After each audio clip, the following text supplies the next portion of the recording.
नीलाचल निवासाय नित्याय परमात्मने बलभद्र सुभद्राभ्याम श्री जगन्नाथाय ते नम।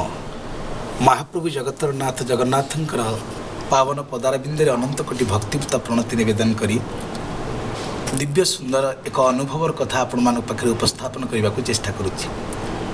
महाप्रभु समस्त प्रकार दुख को दूरीभूत करी भक्त को अखंडानंद सुख प्रदान करती ये कथावस्त्र निर्यास होती।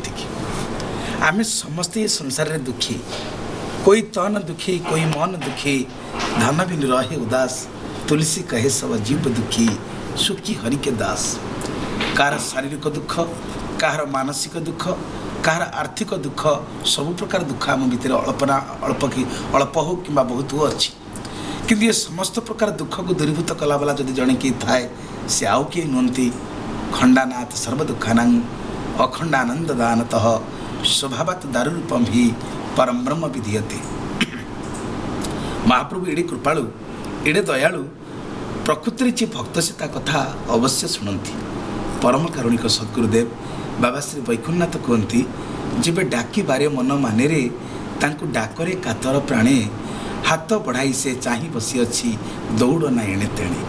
आम तो एणे तेणे दौड़ी जाऊे लक्ष वर्ष होकर महाप्रभु जगन्नाथ को छाड़ी चमत्कार आड़े गोड़े से महाप्रभु जगन्नाथ कृपा को उपलब्धि करें। यही अल्प दिन तलर कथा, कोरोना कटकणा लागू होता है, श्रीमंदिर भितर भक्त मान प्रवेश को बंद रखा जाए।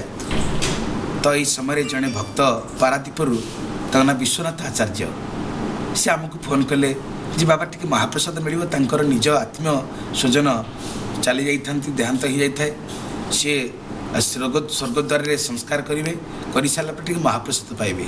से राति 8टा समय मंदिर भितर प्रवेश नथिले जेहेतु सेवायत मान सहित परिचित अच्छे दृढ़ प्रश्न दिल्ली हाँ निश्चय महाप्रभु किसी ना तो बड़ सिंगार धूप मिल। तो आमर जड़े अत्यंत परिचित सुआरा सेवक बलभद्र महापात्र महोदय को फोन कले, आज्ञा महाप्रभुंर बड़ सिंगार धूप जहाँ हम 10 कोटी लोक पठे हम ना चेष्टा करवा असंभव कि चेष्टा करवा कहीदे।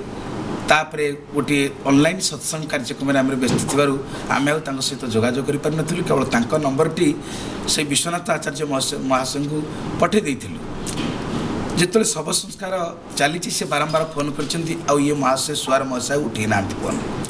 सत्संग कार्यक्रम पर राति 10टार जो आम फोन करूँ जे आज्ञा कौन है प्रसाद है कि नहीं, सी एकदम निगूढ़ निद्र शई पड़ी कहले ना संभव नुह, मंदिर पलि आसला लोक कहीं ना कौन कर आज्ञा मंदिर में।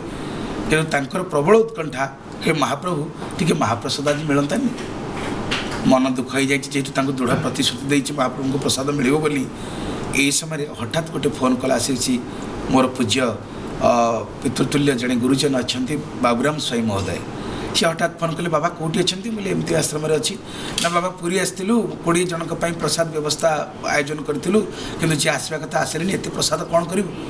आखिर मोर ठक ठक लोक गड़ी पड़े मुझे आपड़ से था जी पाइबा लोक 20 जन से अपेक्षा कर प्रसाद भी मिलूनी आपड़ कृपा कर दे दिखते अंततः बहुत आपको आशीर्वाद मिलता।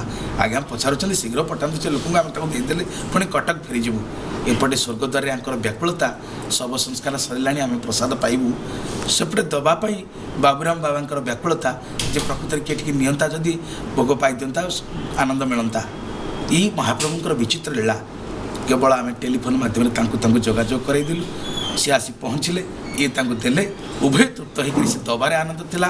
ये चाहूँगी किसी दवाई ना ना ना आप तो बराद करने आमको आप पैसा देवे, सी पैसा नेउ ना दबा को चेष्टा करके पारु ना।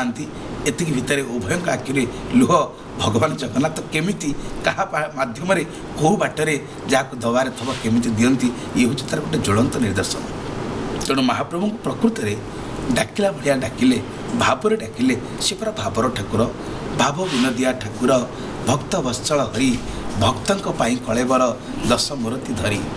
भक्त तुम्हार कि कर भक्त बोलरे थाओ, भक्त पठाइला हस्तिना दूत पणे जाओ, भक्त देखाइला स्तंभ को स्तंभ हेल उदित, भृत्यर भृत्यर भृत्य भणे दिन दिन अच्युत।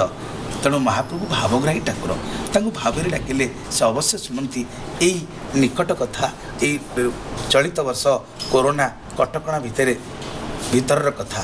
भक्तबंधु आसतु ना से महाप्रभु को भक्ति करवा, प्रणति नवेदन करवा निजक उत्सर्गीकृत करदे चरण बिंदे चरण तले से निश्चिंत आम कथा शुणे। जय जगन्नाथ।